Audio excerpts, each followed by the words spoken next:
ensina-nos a orar. Estamos neste momento falando sobre a oração nas parábolas de Jesus. Disse a vocês que são 3 parábolas. Domingo passado falamos sobre a primeira parábola, a parábola do amigo inoportuno, e hoje a segunda parábola, parábola do juiz iníquo. Abra comigo a sua Bíblia, Evangelho segundo Lucas, capítulo 18. Evangelho segundo Lucas, capítulo 18. Iremos ler os primeiros 8 versículos. Versículo 1 até o versículo 8. Evangelho segundo Lucas, capítulo 18, versículo 1 ao versículo 8. Todos que encontraram podem dizer amém? Amém. Diz assim: Disse-lhes Jesus uma parábola sobre o dever de orar sempre e nunca esmorecer. Havia em certa cidade um juiz que não temia Deus, nem respeitava homem algum. Não temia Deus, nem respeitava homem algum. Havia também naquela mesma cidade uma viúva que vinha ter com ele dizendo: julga a minha causa contra o meu adversário. Ele por algum tempo não a quis atender, mas depois disse consigo: bem que eu não temo a Deus, nem respeito a homem algum. Todavia, como esta viúva me importuna, julgarei a sua causa, para não suceder que, por fim, venha a molestar-me. Então disse o Senhor: considerai no que diz este juiz iníquo. Não fará Deus justiça aos seus escolhidos, que a ele clamam dia e noite, embora pareça demorado em defendê-los? Digo-vos que depressa lhes fará justiça. Contudo, quando vier o Filho do Homem, achará porventura fé na terra? Amém?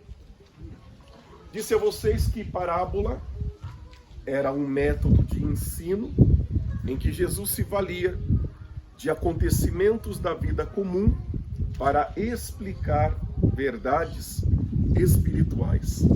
Jesus faz isto mais uma vez, ele sempre fazia isso, utilizou-se de mais de 20 parábolas em seus ensinamentos, e ele conta agora a parábola de uma viúva.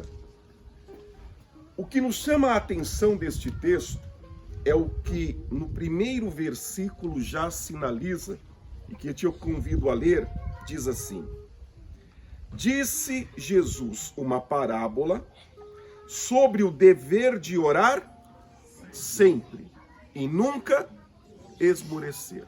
Isto é muito importante que Lucas coloca, porque ele diz claramente qual é a razão pela qual Jesus contou esta parábola.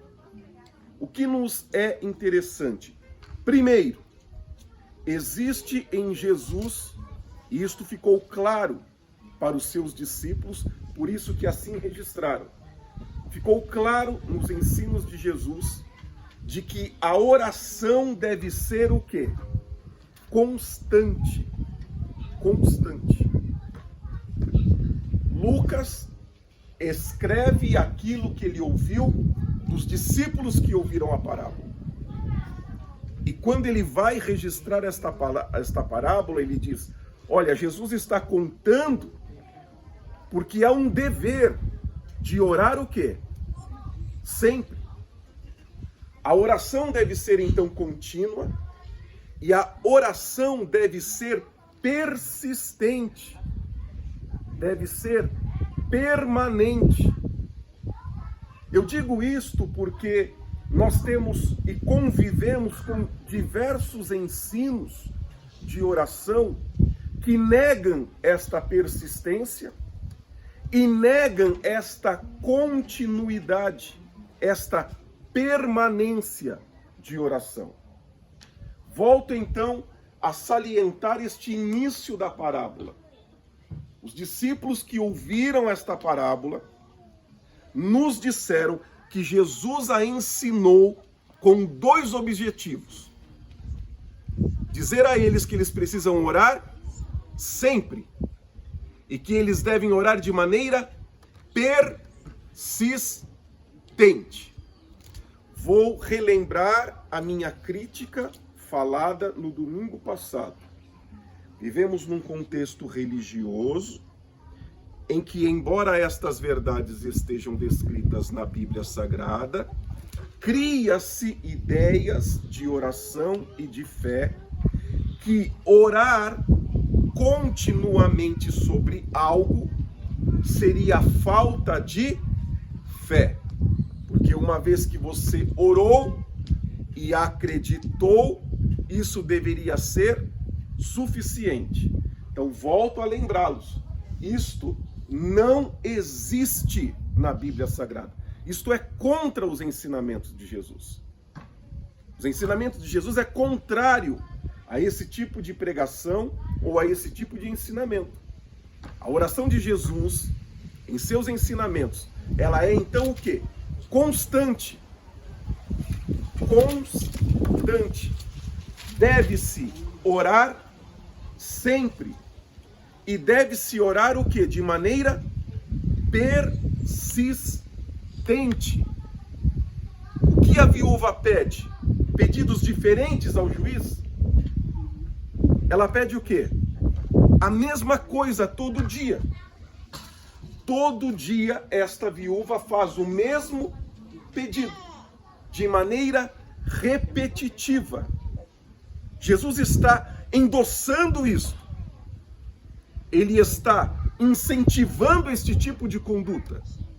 A oração que é repetitiva, a oração que é persistente, em que ela pede e volta a pedir novamente o que já havia pedido.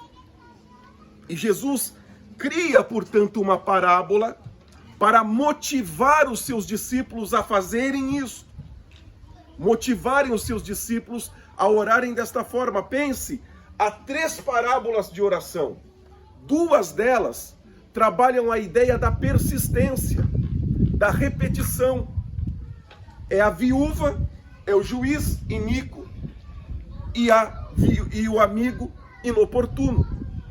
As 2 parábolas têm o mesmo ensino: persistência, continuidade, repetição, orar e voltar a orar sobre aquilo que já foi orado. E então perguntamos: como pode surgir na igreja cristã um ensinamento contrário a isto? É inaceitável isto. 3 parábolas de oração, 2 falando de repetição, persistência e continuidade. Como podemos admitir que no nosso meio surjam pessoas que questionem aqueles que oram repetidamente e que pedem repetidamente sobre o mesmo pedido? Isto é inadmissível. É absurdamente contrário ao texto sagrado. Por isso não podemos ter nenhuma tolerância com este tipo de ensinamento, porque ele é antibíblico. Antibíblico. Pior, se alguém ensinar que não é necessário orar, aí é o fim do mundo. Aí é para, como diz o mundão, aí é para acabar. Né? Se alguém ensinar que não precisa orar, aí é para acabar tudo mesmo. Não é só para orar. É para orar continuamente e é para orar repetidamente. É para orar a todo o tempo. a todo o tempo. E isto é algo muito consistente e claro nos ensinamentos de Jesus. E isto motivou Lucas a escrever, e a escrever justamente desta forma, dizendo: uma parábola sobre o dever de orar sempre. E perceba, nunca desistir, nunca desanimar, nunca esmorecer, nunca. É isto que Jesus quer ensinar. É assim que se ora, sempre, continuamente, e nunca deveríamos desanimar-nos de orar permanentemente, ainda que repetidamente diante de Deus. Jesus então, para explicar sobre o dever de orar sempre e nunca esmorecer, nunca desistir, ele vai escolher a figura de uma viúva. E por que ele vai escolher a figura de uma viúva? Abra comigo, vou exemplificar, há muitos textos, mas eu vou usar este texto como exemplo. Abra comigo a sua Bíblia no Salmo 68.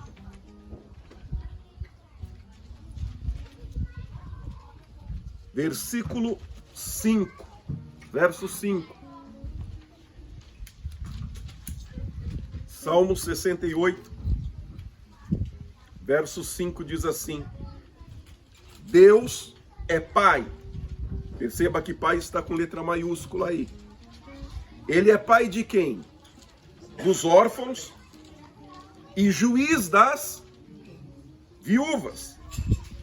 É Deus em sua santa morada. Jesus escolhe, portanto, uma viúva dentro desta figura bíblica de necessidade. Órfãos e viúvas, como representação daqueles que precisam ser acolhidos. Porque dentro de uma sociedade patriarcal, que era a sociedade de Jesus, o homem era a única figura provedora de uma família. A mulher era proibido atividades de trabalho e de sustento. Ora, uma viúva, portanto, não teria mais sustento. Um órfão, uma criança, sem os seus pais não tem o seu sustento. O salmista então canta que Deus é o pai deles, o pai dos órfãos e o juiz das viúvas. E que Deus faz isso desde a sua morada. Deus, portanto, na pessoa de Cristo, escolhe a viúva por causa disto. Ele quer dizer que Deus sempre ouvirá a oração do necessitado. De que estar desamparado é o melhor momento para se orar. O desamparo da vida, a necessidade, o problema, a dificuldade, é isto que deveria nos levar a orar. Hein? É isto que deveria nos motivar a orar. E novamente nos pegamos, ou somos pegos, com comportamentos religiosos contrários a isso. E contrários por quê? Porque é normal também ouvirmos de irmãos dizendo: você vai à oração? Ah, hoje não, porque eu não estou bem. Mas quando que é para orar então, irmão? Que eu mal lhe pergunte. Ou o que você pensa que é a oração? O que se passa na sua cabeça? Essas falas que nos é comum observarmos no nosso convívio religioso demonstram que a gente tem uma formação não bíblica sobre oração.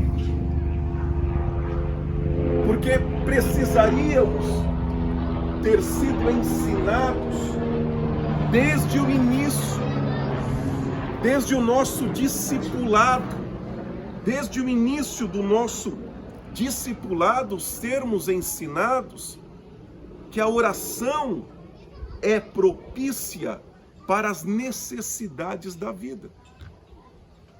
Quando não estamos bem ou quando as coisas não vão bem, este é o melhor momento para orar. Deveríamos ter sido discipulados a ter na oração a primeira reação, a primeira atitude, a primeira ação. Quando as coisas não vão bem na vida, qual é a primeira coisa a ser feita? Biblicamente é orar. Por isso Jesus escolhe quem? Uma viúva, como representação da necessidade, como a representação de alguém que não tenha ninguém que possa ajudá-lo, para mostrar que isto é orar sempre e nunca esmorecer. Isto como uma representação de que todas as vezes em que nós nos encontramos da mesma forma, sozinhos, em que nós nos encontramos em necessidade, em que nós não tivermos ninguém para nos ajudar, o que devemos fazer? Orar. E orar o quê? Sempre. E nunca o quê? Desanimar.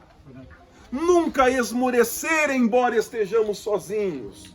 Nunca desanimar, embora não tenhamos ninguém ao nosso lado. Nunca desanimar, embora não tenhamos o apoio de ninguém. Nunca desanimar, embora não tenhamos a ajuda de ninguém. O que faremos? Ou iremos orar e nunca iremos esmorecer.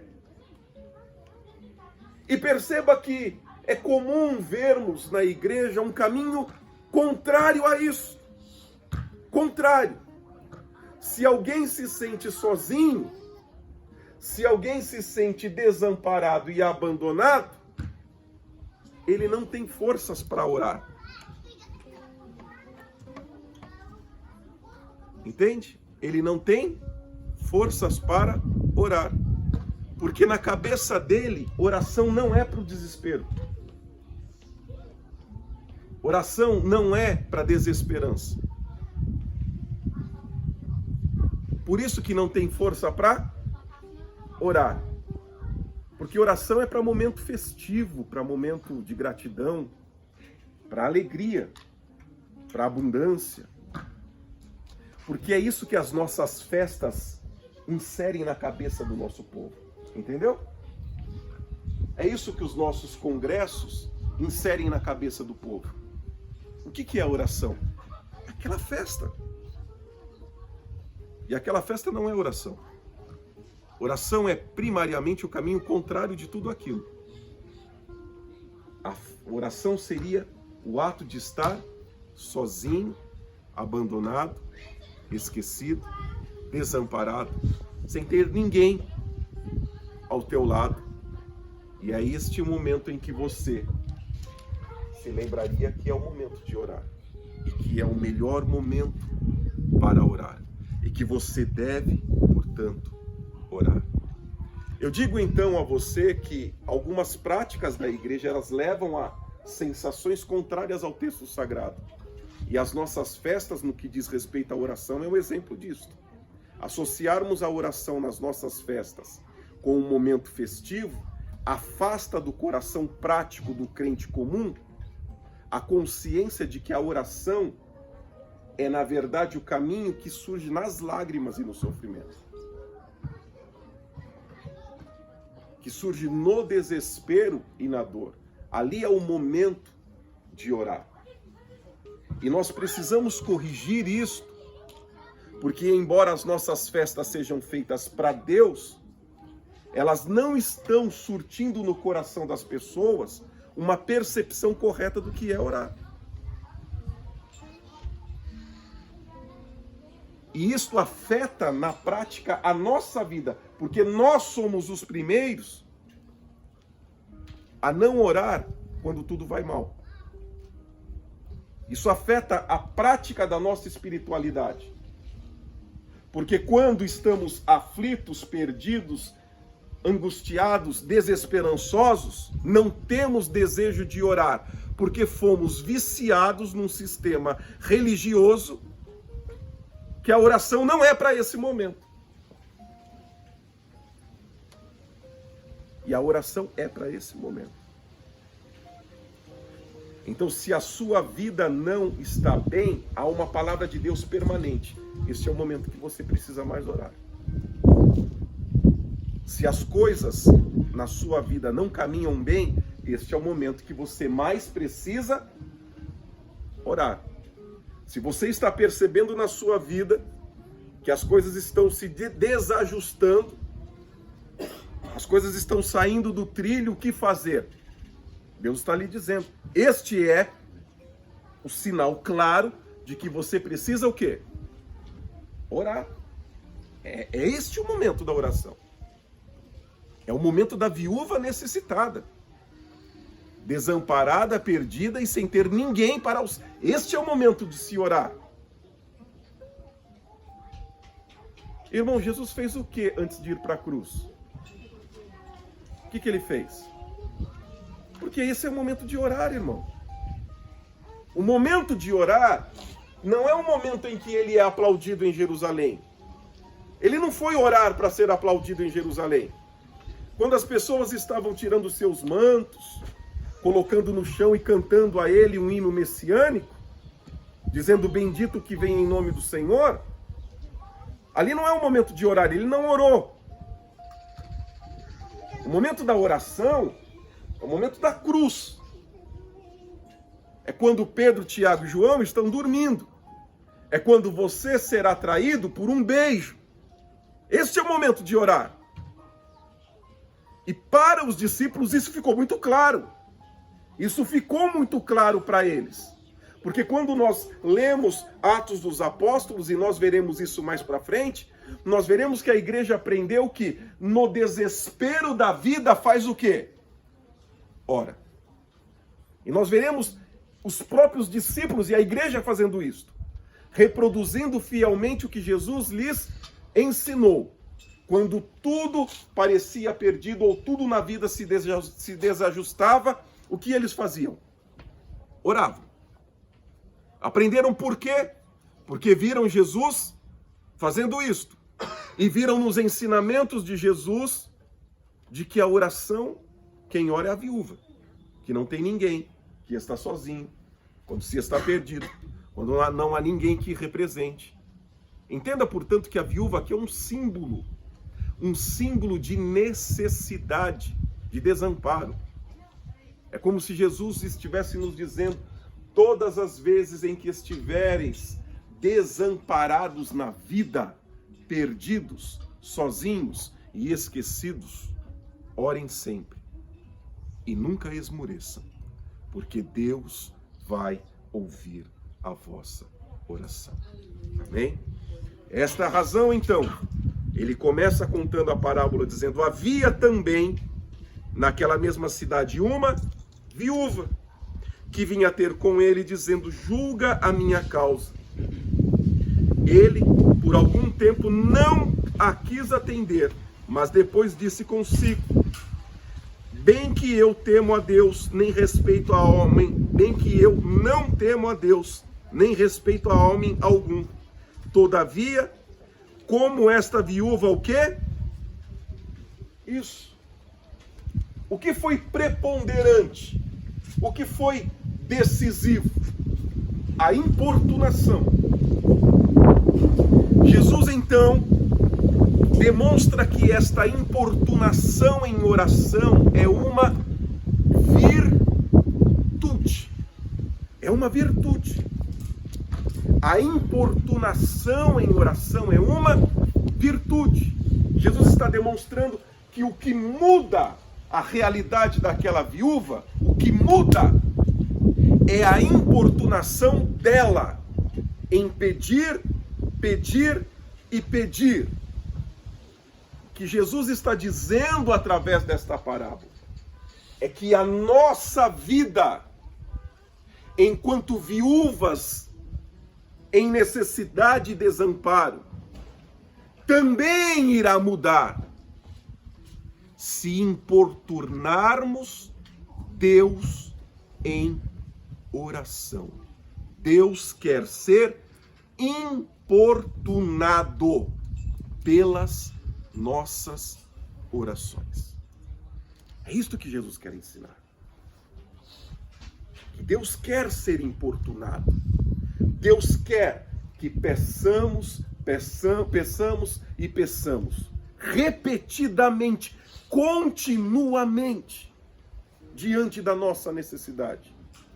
E que se as coisas não vão bem, este é o momento propício, este é o terreno fértil, e este é o momento de orarmos.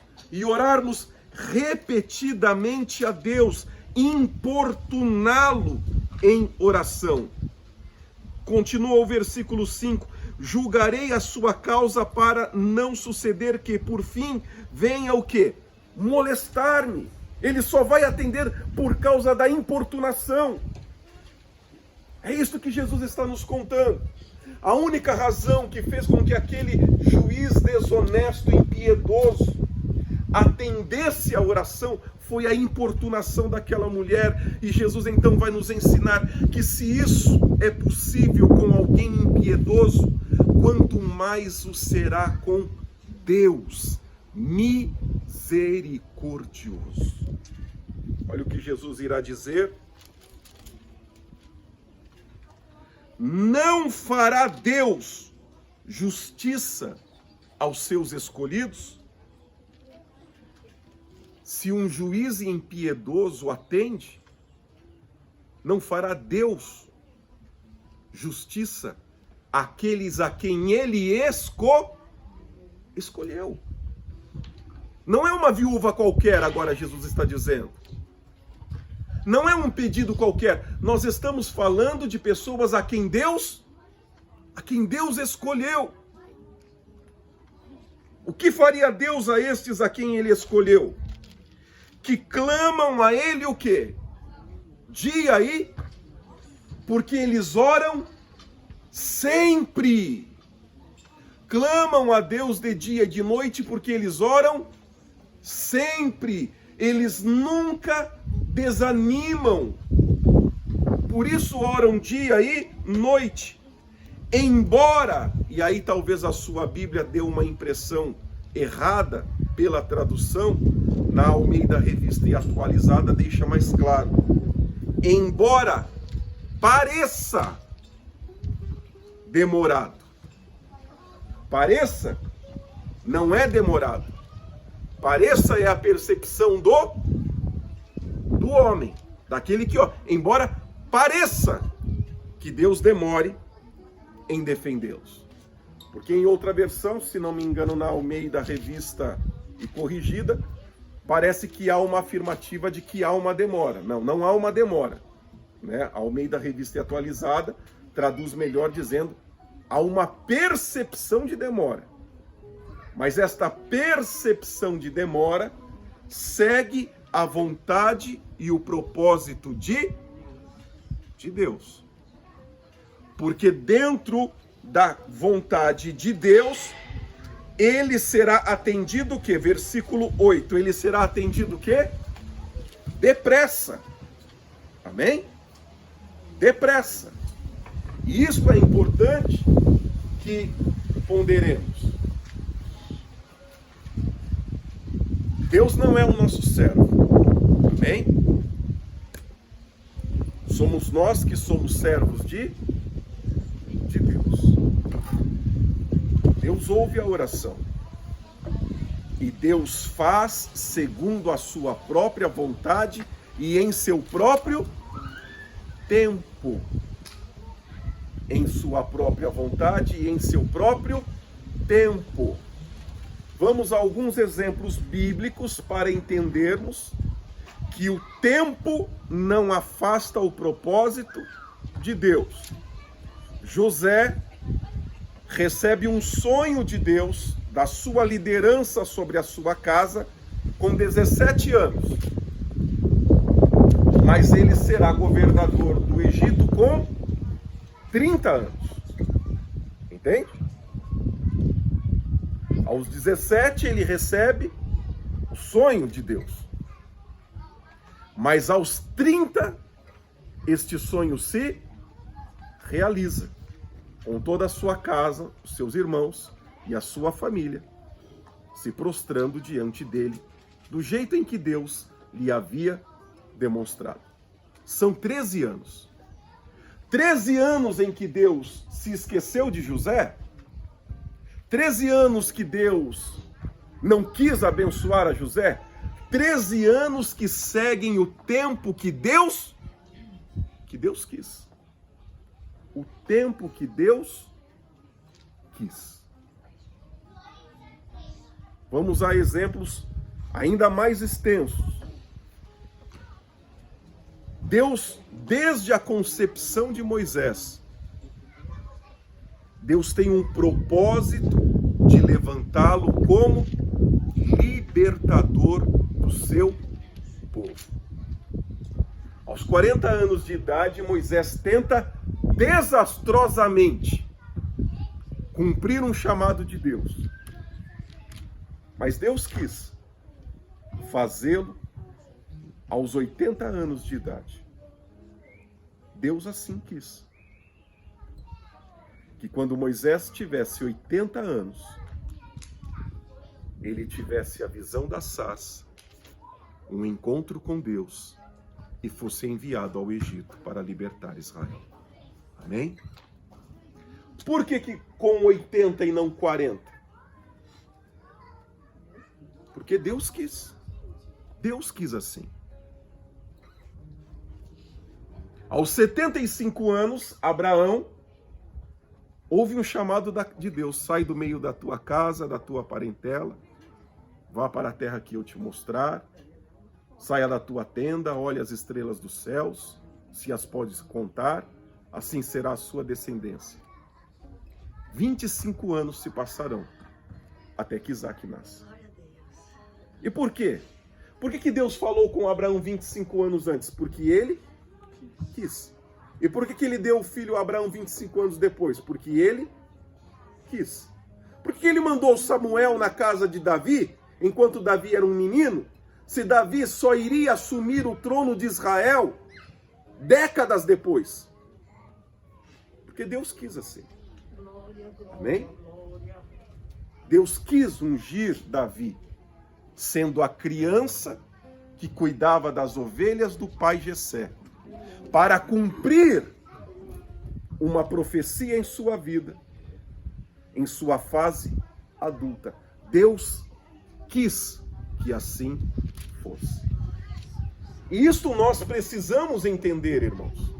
Há inúmeros e inúmeros e inúmeros exemplos da Bíblia Sagrada em que o propósito de Deus segue o tempo de Deus. O momento em que ele entende, em sua perfeição e sabedoria, que é o momento de cumprir e de realizar aquilo que é o seu propósito, ou aquilo que ele tenha prometido. Por isto, Jesus diz, pode parecer que demora, mas Deus depressa atende os seus escolhidos. Aleluia. E atende depressa porque atende perfeitamente dentro do tempo da vontade de Deus e do propósito do Senhor. Amém? Em meio a este caminho, o que devemos fazer? E aí olhamos para a Bíblia de novo. José abandonou a Deus porque 13 anos iria separá-lo da promessa? Ele se corrompeu na casa de Potifar? Ele se corrompeu na prisão do Egito por causa disso? O que fez Abraão? Voltou para Ur dos Caldeus? Porque por 25 anos ficou aguardando Deus? O que fez Abraão? O que fez Moisés, irmão? A pergunta que eu faço, o que nós estamos fazendo? que nós estamos fazendo? Será que temos a mesma obediência de José? Em continuar crendo, esperando e confiando no cuidado e na misericórdia de Deus. Será que temos a mesma fidelidade de Davi? De continuar crendo, servindo, amando e esperando a Deus, em seu tempo, segundo a sua vontade. Não é o objetivo da nossa pregação hoje, por isso eu não vou gastar tempo fazendo isso, mas entre todos esses personagens que eu citei, Abraão, Davi, José, Moisés, entre a promessa e o cumprimento da promessa, há tragédias no meio desse caminho. Na vida de todos eles. Na vida de todos eles. Há tragédias no meio do caminho. José tem um sonho e vai ser vendido pelos irmãos e vai parar dentro de uma cadeia no Egito. Moisés é criado no palácio de Faraó para depois viver como um pastor beduíno no deserto de Midian. E ver a sua vida se acabar debaixo do sol quente, debaixo do calor do deserto, ver as suas forças se esvaírem daquele que um dia havia por 40 anos vivido dentro da corte de Faraó e que agora estava se acabando naquele deserto.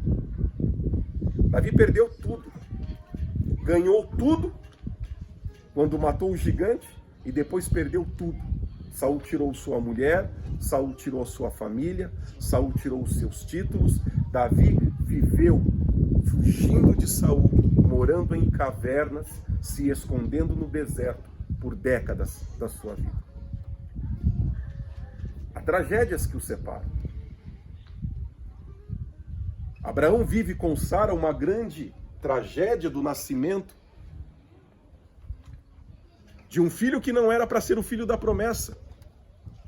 E que Abraão é obrigado por Sara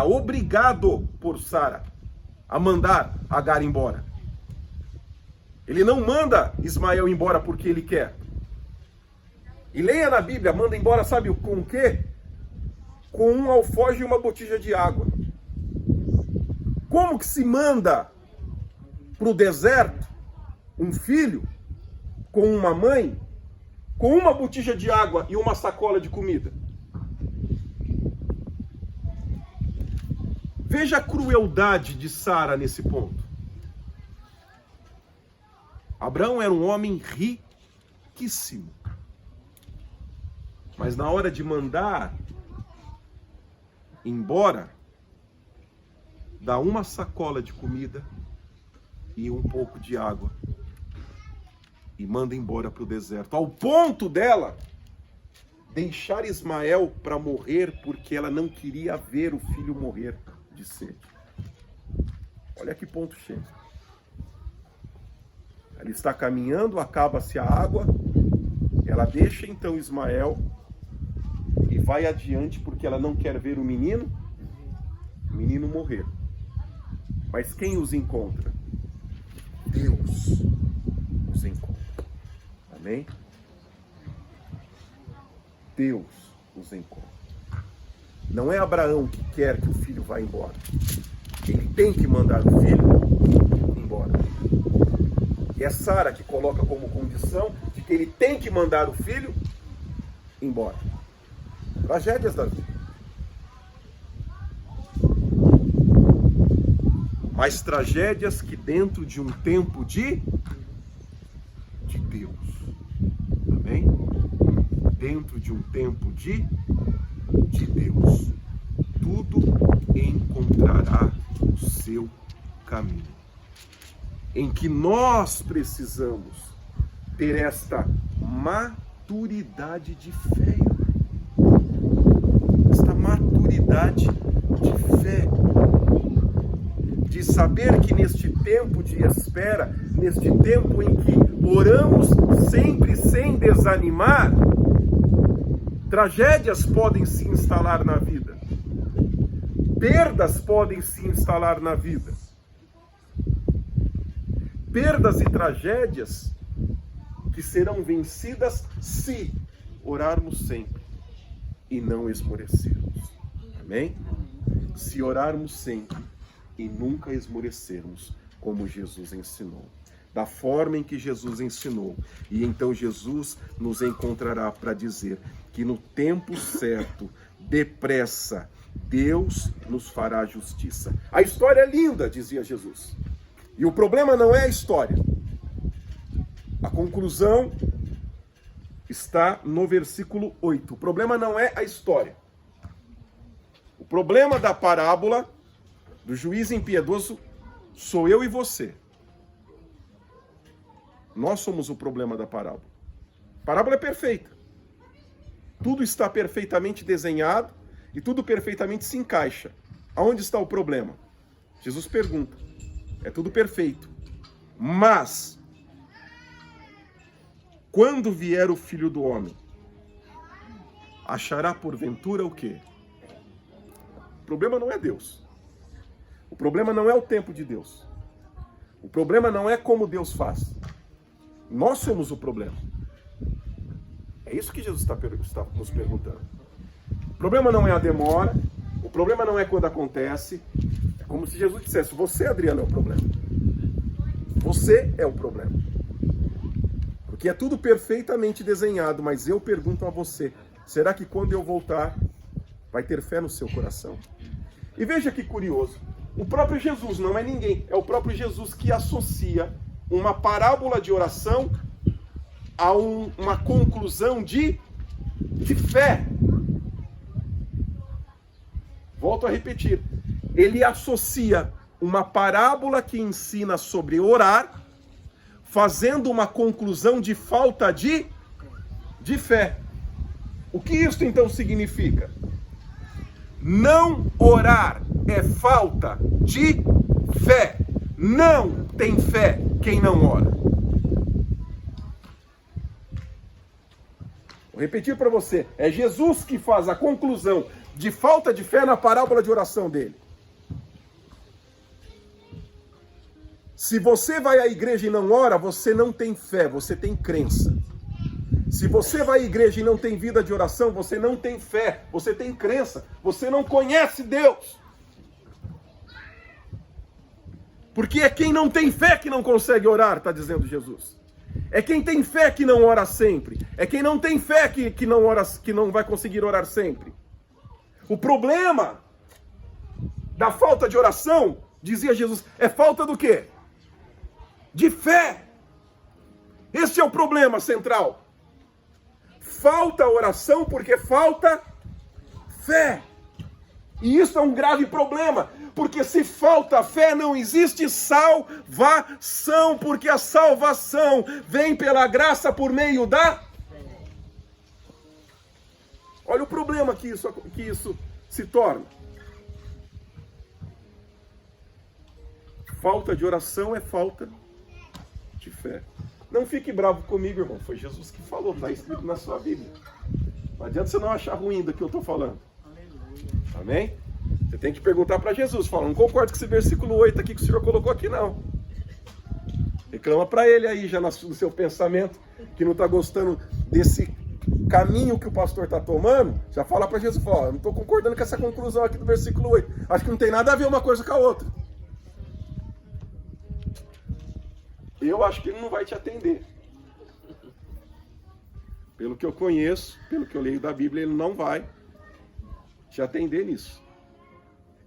Mas no olhar do Cristo é isso. Não ora, e não ora porque não tem fé. E se nós não temos fé, a pergunta que eu faço é, como somos salvos sem a fé? Se a salvação vem pela fé, e se a fé nos empurra à vida de oração, porque é o Cristo que está dizendo que não vai conseguir orar sempre sem nunca esmorecer, se não tiver fé. Porventura, quando vier, haverá fé na terra? Contudo, diante disto, irmão, o que a gente faz se não tem fé? Faz o quê? Abra comigo Um capítulo antes, capítulo 17. O que está escrito aí no versículo 5? O que os discípulos estão pedindo para Jesus? Isso. É isso, tá sem fé. Eles estão pedindo para aumentar o quê? E aí Jesus fala o que para eles? Fazer uma campanha. Isso está escrito aí na sua Bíblia. A campanha para aumentar a sua fé, 7 sexta-feira, 40 dias, 21 dias. O que está escrito aí na sua Bíblia? Está escrito aí na sua Bíblia de que a fé começa nas pequenas coisas. Tão pequenas, tão pequenas, tão pequenas, tão pequenas como um grão de... Isso. Amém? A fé começa nas pequenas coisas da vida. Se você é incapaz de crer em Deus nas pequeninas coisas da vida, jamais terá fé no seu coração. Porque a fé é como um grão de mostarda. Se tiverdes fé do tamanho de um grão, se tiverdes fé do tamanho de um grão, grandes milagres o quê? Acontecerão. E acontecerão porque a fé começa nas pequenas coisas da vida. Se eu quero então que Deus aumente a minha fé, há dois caminhos. A fé vem pelo quê? E ouvir o quê? Tem que ter palavra na minha vida. Amém? Eu tenho que ler a Bíblia. Porque a fé vem no momento em que eu ouço a palavra de Deus. Aquele que tem fé, na parábola que você está lendo, ele faz o quê? Ele ora. Então eu preciso ler e eu preciso também o quê? Orar. Fazendo isto, ainda que inicialmente como um grão de mostarda na minha vida, isso trará fé ao meu coração. Amém? Isso trará fé ao meu coração. Glória a Deus. Aleluia. Então eu vou repetir isso para você. Romanos 10 diz que a fé vem pelo e ouvir o quê? A palavra de Deus. Jesus diz aqui em Lucas 18 que aquele que tem fé, ele faz o quê? Ora. Então eu tenho que ter palavra na minha vida e tenho que ter oração. E eu faço isso como? Ainda que inicialmente como um grão de mostarda. Porque o reino de Deus é como um grão de mostarda, disse Jesus. Mas vai permanecer um grão de mostarda? Não. Quando plantado, ele o quê? Cresce, se torna frondoso e acolhe as árvores dos céus que encontram nele abrigo. É um processo de crescimento. O grão de mostarda não é para ficar sempre no grão. Ele começa com um grão. É um grão que é plantado e ele vai o quê? Crescer, ele vai florescer, ele vai se desenvolver. Assim também é a nossa fé. E ela se desenvolve como? Através de uma vida de oração e de palavra. De palavra e oração. Começa com pequenas ações na vida que vão o quê? Crescendo e se fortalecendo. Ao ponto futuro de já não ser mais por causa de mim, mas existir em mim para acolher aos... Por isso que as árvores do céu, as aves do céu, encontram ninho naquilo que um dia foi um grão de mostarda. Aquilo que Deus tem e me dá em tamanha abundância que já não é mais por causa de mim. Inicialmente foi por causa de mim, mas agora já não é mais por causa de mim. É por causa das outras pessoas, em que a graça abundante da minha vida pode servir de refrigério para estas pessoas necessitadas. E eu vou incentivá-los a quê? Ao grão também. Para que amanhã eles se tornem em acolhimento o quê? Para outros. E assim vai o dinamismo do corpo de Cristo, onde todos que acolhem um dia já foram acolhidos, em que todos que abençoam um dia já foram abençoados. Por isso dizia Jesus que mais bem-aventurado, mais feliz é aquele que dá do que o que recebe. Porque se ele está dando, ele já passou da fase de receber. Ele já tem e tem em abundância, porque Deus lhe tem dado e lhe tem dado para que ele possa agora doar. Então ele está muito mais abençoado do que o que ainda está recebendo. Ele está muito mais frutífero do que o que ainda está recebendo. Aquele que ainda está recebendo ainda está no grão de mostarda. Aquele que está doando e contribuindo já se tornou a frondosa árvore para acolher as aves dos céus. Amém? Mas em meio a tudo isto, o que nos importa é pensarmos nisso. Não orar é falta de fé. Não orar é sinal de que algo está gravemente errado na sua vida. Amém? Gravemente errado. É algo que temos que perguntar a nós mesmos. Se eu não tenho nenhum desejo de orar, vontade nenhuma de orar, eu tenho que ler o que Jesus falou lá em Lucas 17:5. Aumenta-nos a fé, Senhor. E Jesus está me respondendo: comece com pequenas coisas na sua vida. Mas comece. Comece com pequenas leituras diárias de oração da Bíblia Sagrada. Oração e leitura diária. Mas comece. Comece com pequenas porções, como um grão de mostarda. Mas comece. Isto precisa florescer na sua vida.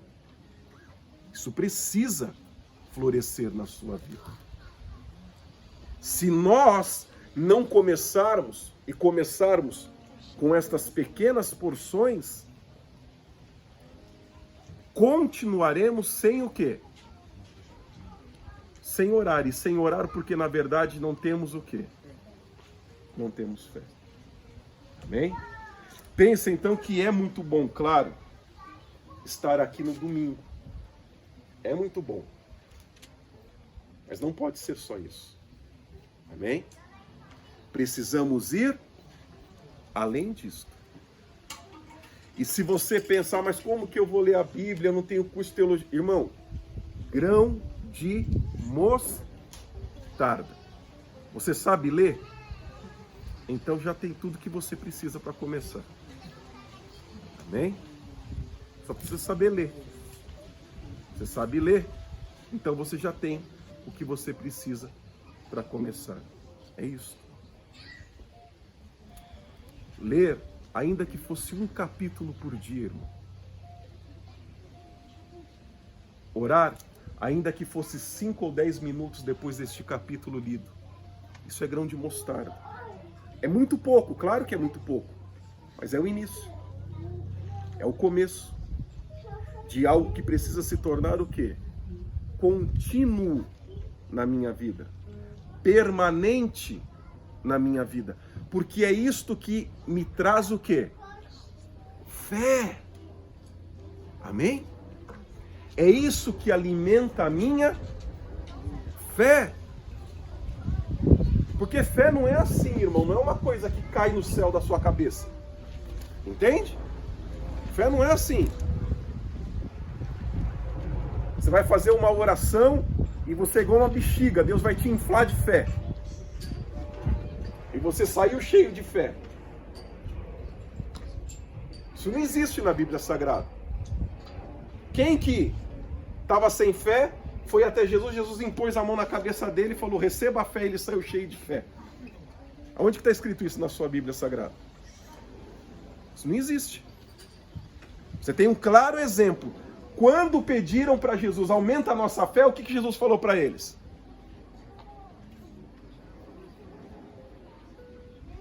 Comece com o grão de mostarda. Amém? Comece com o grão de mostarda. Começa com o grão. Comece com as pequenas coisas da vida de oração e de palavra. Isso vai crescer e milagres vão acontecer na sua vida. Mas comece com um grão.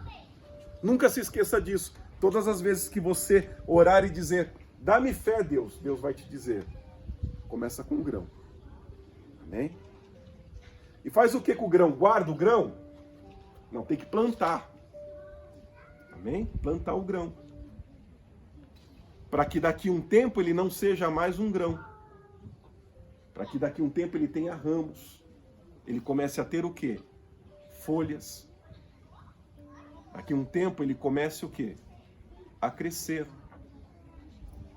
Alguém já viu um pé de mostarda? Então depois você procura na internet. Você coloca aí, lá nas imagens do Google, para você ver a grande árvore que se torna a pequena semente deste grão. Amém? E ali você vai conseguir dimensionar do que Jesus estava falando, daquilo que é tão pequeno e que pode se tornar tão grande. Mas há um início. Há um início que precisa ser o quê? Plantado.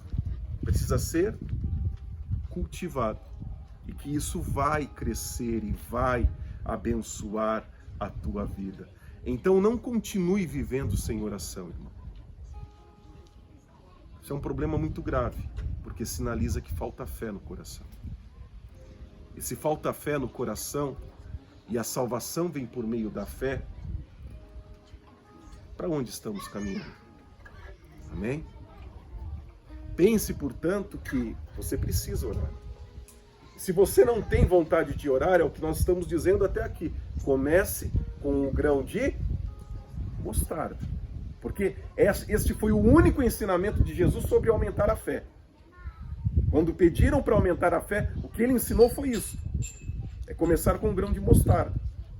Associando as duas coisas que a Bíblia Sagrada nos ensina enquanto manifestação de fé prática. A oração e a palavra de Deus.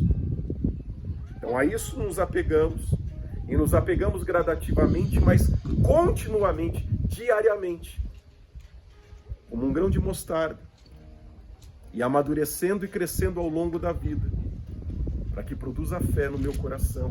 E um dia eu serei como esta viúva, porque esta viúva, embora seja necessitada, ela era, diante de Deus, uma frondosa árvore de fé para a glória do Senhor. Ela talvez estivesse muito à frente de mim e de você na sua fé. Amém? Muito à frente de nós. Porque embora ela economicamente fosse limitada, socialmente ela fosse limitada, na sua fé não. Na sua fé ela era uma frondosa árvore diante de Deus. E por isso ela tinha a maturidade de orar sempre e nunca esmorecer.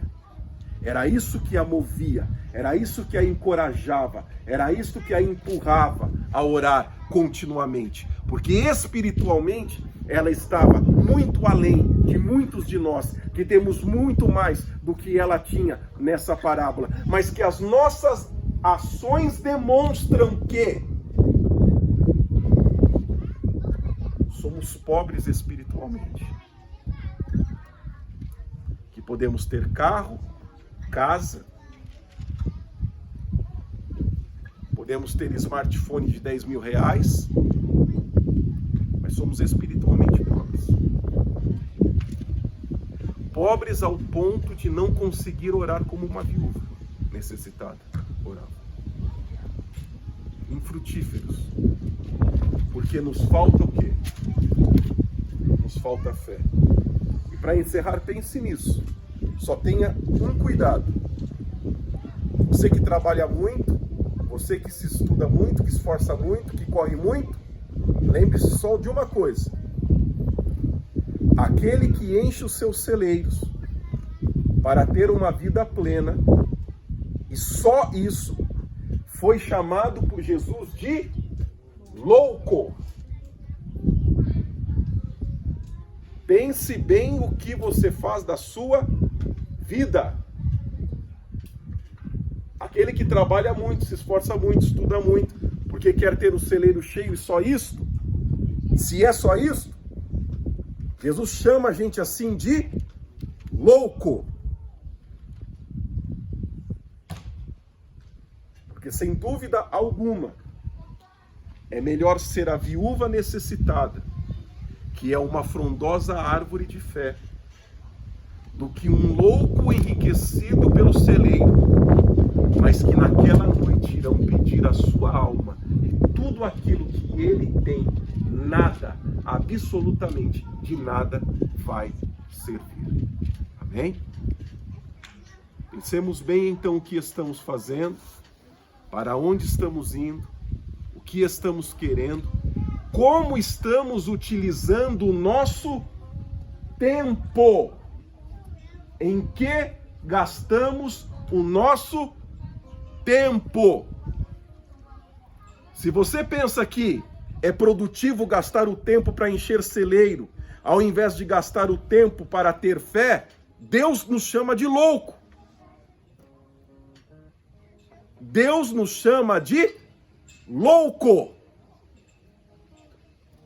Se é isso que nós pensamos.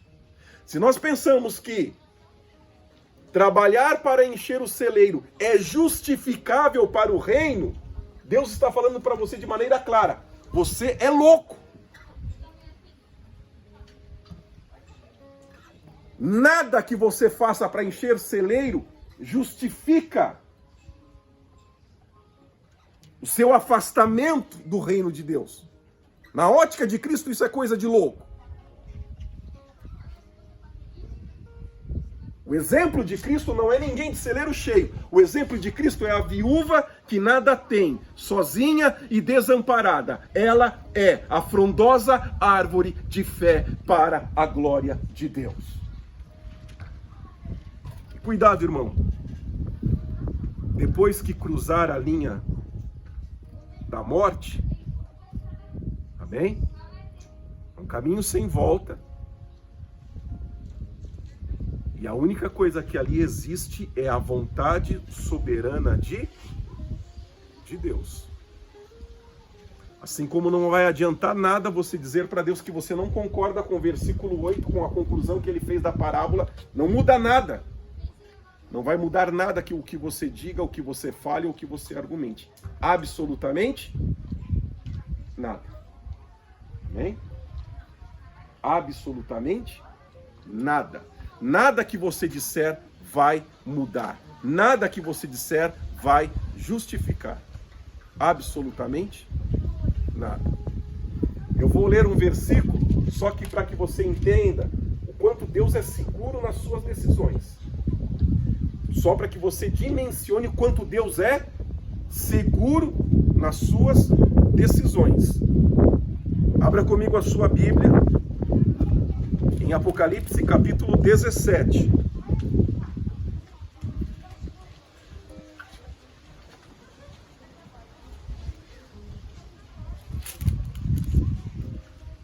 Apocalipse capítulo 17.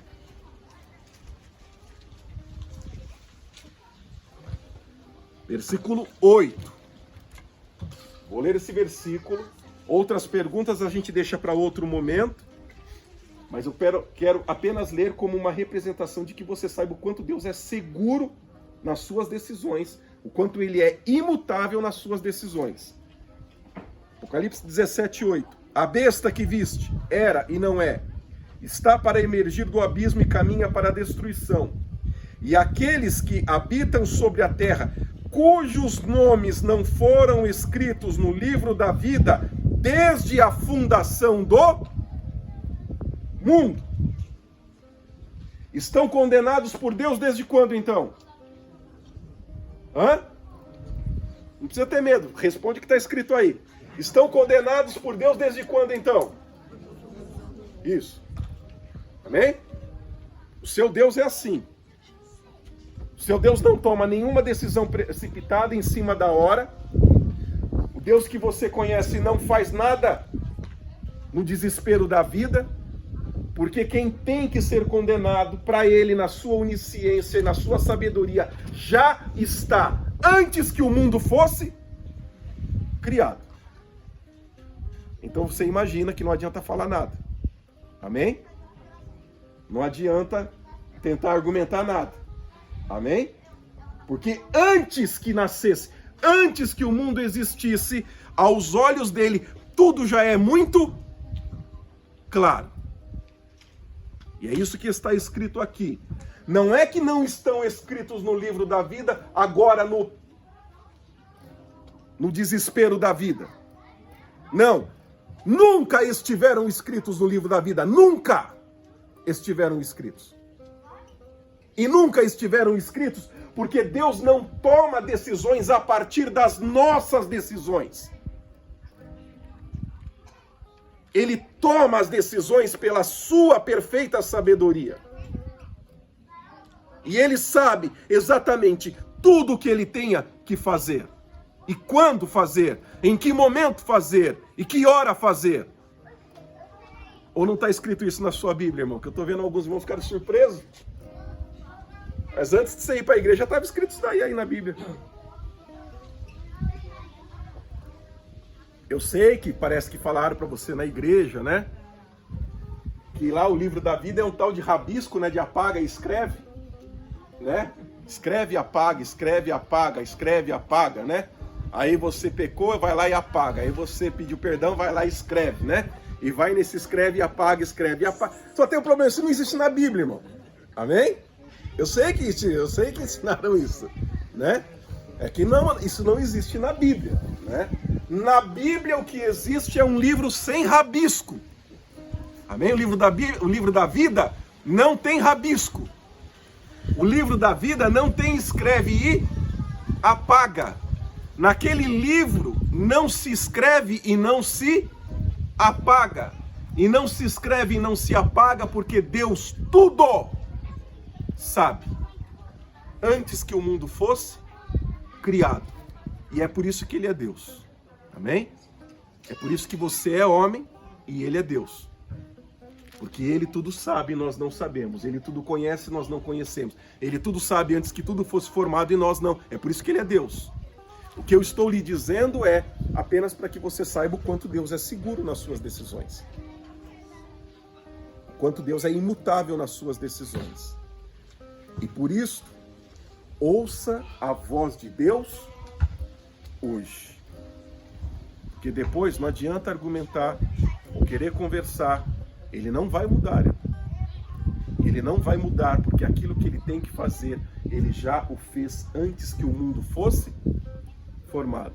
Não lemos no domingo passado, Apocalipse 13, o Cordeiro de Deus que está morto o quê? Antes da fundação do mundo.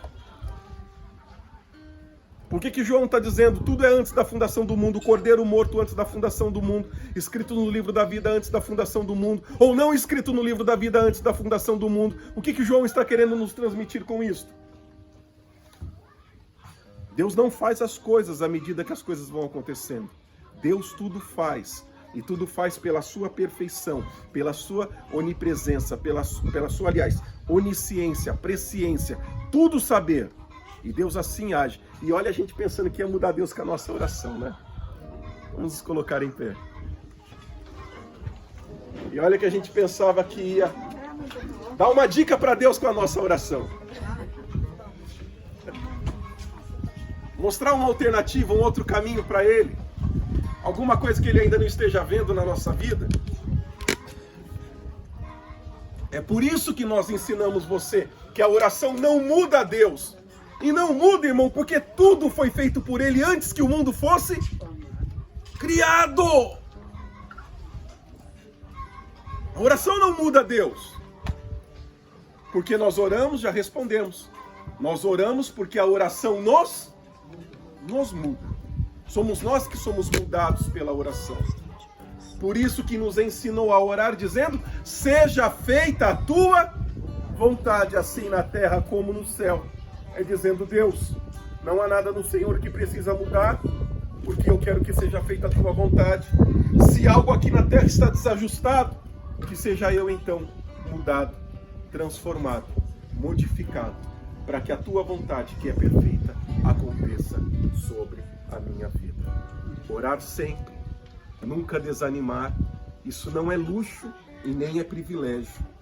Isso é uma necessidade daquele que tem fé. E se não tem fé, precisamos fazer o que Jesus ensinou em Lucas 17. Começar pelo grão de mostarda. E se você diz que não tem tempo, Deus tem uma palavra para você. Você é louco. Amém? Se você diz: Deus, eu não tenho tempo para orar e ler a Bíblia, Deus está te chamando de... Você não tem, porque você é louco. Porque nenhum celeiro cheio, nada que você faça, nada vai justificar essa sua ausência. E se não somos loucos, porque virgem louca não vai para o céu, não é isso que diz lá a parábola das 10 virgens? Virgem louca não vai para o céu. Se não somos loucos, nós gastaremos tempo no grão de mostarda que nos proporciona a fé que por meio da graça nos faz salvos em Jesus Cristo. Feche comigo os teus olhos, curve a tua cabeça, vamos orar.